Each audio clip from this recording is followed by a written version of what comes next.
Bonjour à tous et bienvenue dans cette nouvelle vidéo.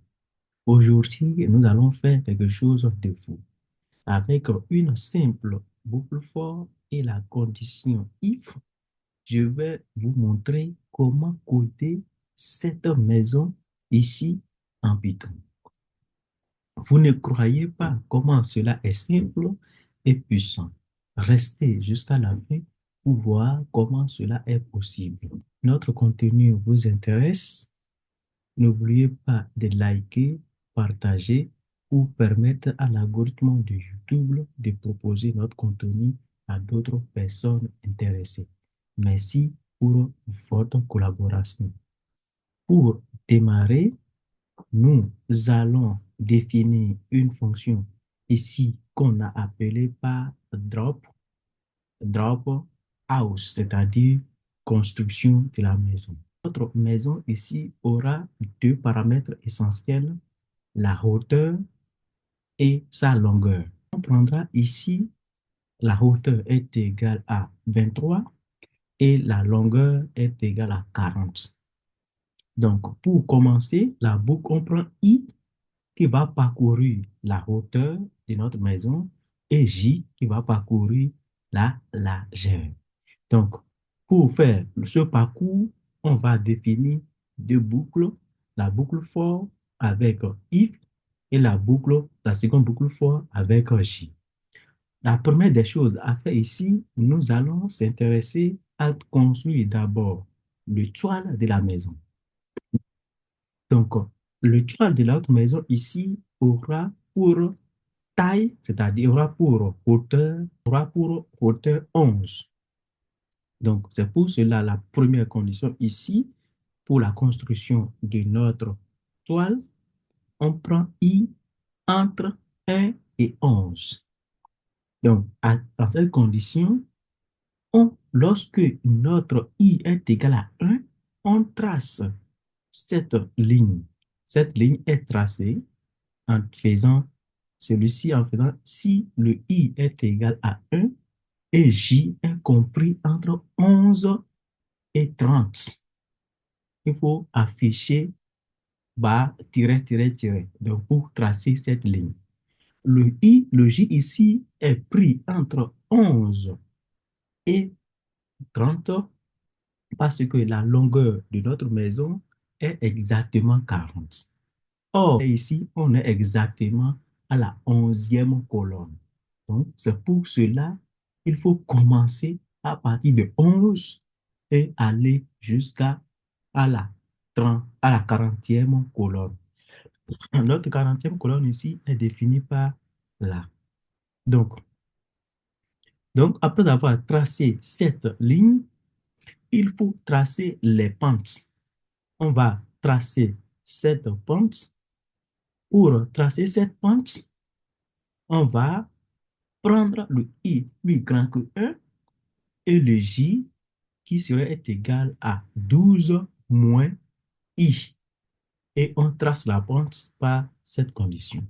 Pour tracer la seconde pente, c'est-à-dire cette pente, il faut que notre I soit toujours plus grand que 1 et le J soit égal à 10 plus I.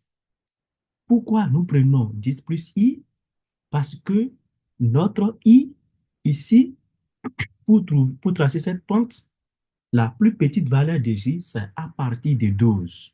Or, pour I est égal à 2, 2 plus 10 nous donne 12. Donc, d'où pourquoi nous avons pris le J est égal à 10 plus I. Et à chaque fois, nous allons tracer cette droite. Donc, pour tracer maintenant, après avoir tracé les deux pentes et notre toile, il faut construire maintenant un mur qui va cogner notre pente en haut. Donc, pour construire ce mur, on prend dans ce cas notre J qui doit être compris, notre J maintenant doit être compris entre 12 moins I et 10 plus I. Lorsque notre I est dans ce domaine, il faut afficher S. Le S nous permet de maintenant de pouvoir construire le mur jusqu'à atteindre notre pente. Après, cela, il faut construire maintenant le toile de notre maison. Pour construire le toile, c'est-à-dire construire cette partie, pour construire ce toile, il faut d'abord, il faut d'abord tracer la dernière pente. C'est-à-dire, il faut d'abord tracer cette pente. Pour tracer cette pente, on prend le J est égal à 29 plus I. On prend J est égal à 29 plus I. Après avoir tracé cette pente, on va construire maintenant le toit de notre maison en utilisant Y. Pour construire le toit de notre maison, il faut que notre J soit dans ce domaine. Pour que J soit dans ce domaine, il faut que J soit plus grand que 10 plus I et plus petit que 29 plus I. D'où pourquoi nous avons fait ici if J est plus grand que 10 plus I et J est plus petit ou égal à 29 plus I, il faut afficher Y. Donc, pour construire ça, en dehors de cela, il ne faut rien faire. Donc, c'est pour cela qu'on a fait print et coach vide. Voilà.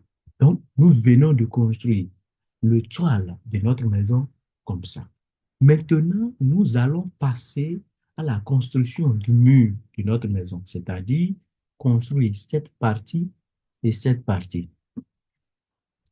Pour construire cette partie, nous allons prendre le mur. Cette partie aura pour taille 16 moins 11, ce qui nous donnera exactement 5.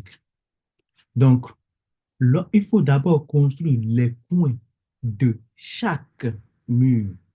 Pour construire les coins de chaque mur, il faut tracer cette droite. Cette droite est tracée lorsque I est égal, lorsque J plutôt est égal à 1 et celui-ci est tracé lorsque J est égal à 21 et ceci lorsque J est égal à 40.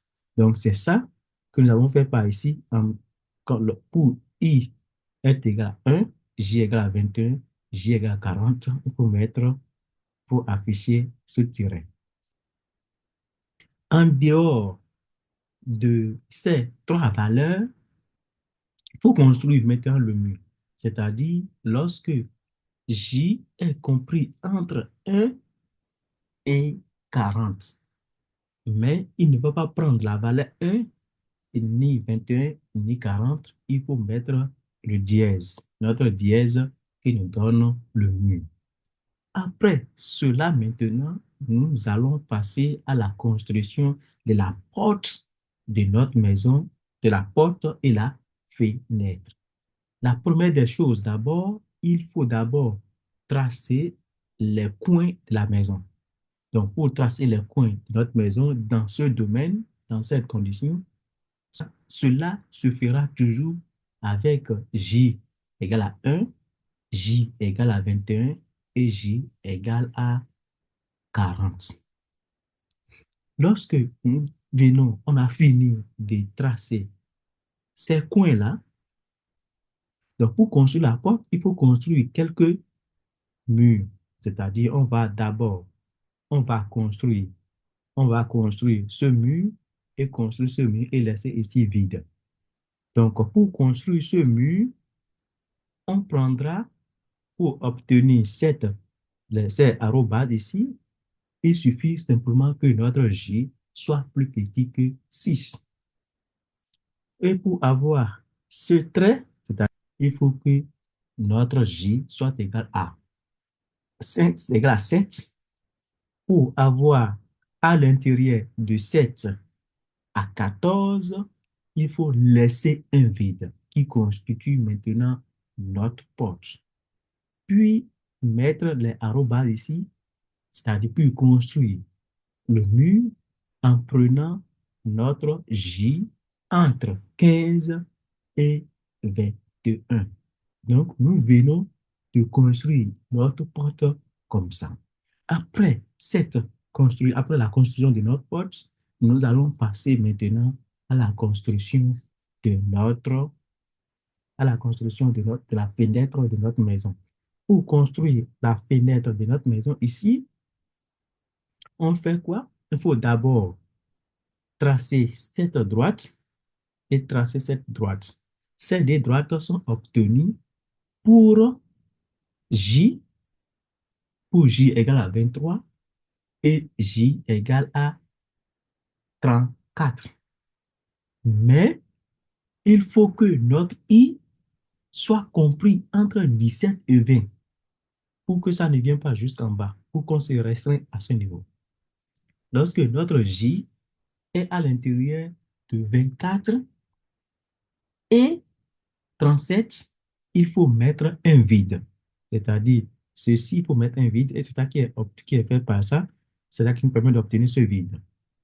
Après ça, lorsque notre I est, est à partir de 21, c'est-à-dire notre I maintenant est compris entre 21 à 23, il faut construire notre dernier mur.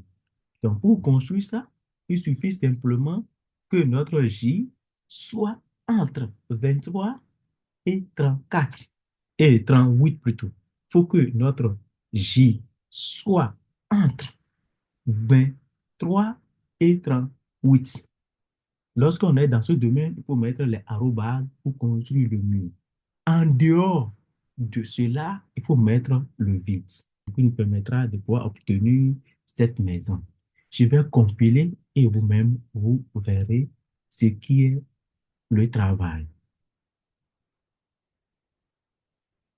Voilà, voilà notre maison qui est en train d'être construite progressivement et la courbe, ça serait affiché et tout le monde verra correctement ce qui s'est passé. Nous venons comme ça de construire la maison que nous avons présentée en introduction, comme ça à travers notre code. Si notre programme vous intéresse, essayez de s'abonner à la page, likez et partagez pour permettre à l'algorithme de YouTube de proposer notre contenu à d'autres personnes intéressées. Merci pour votre collaboration et à la prochaine pour une nouvelle vidéo.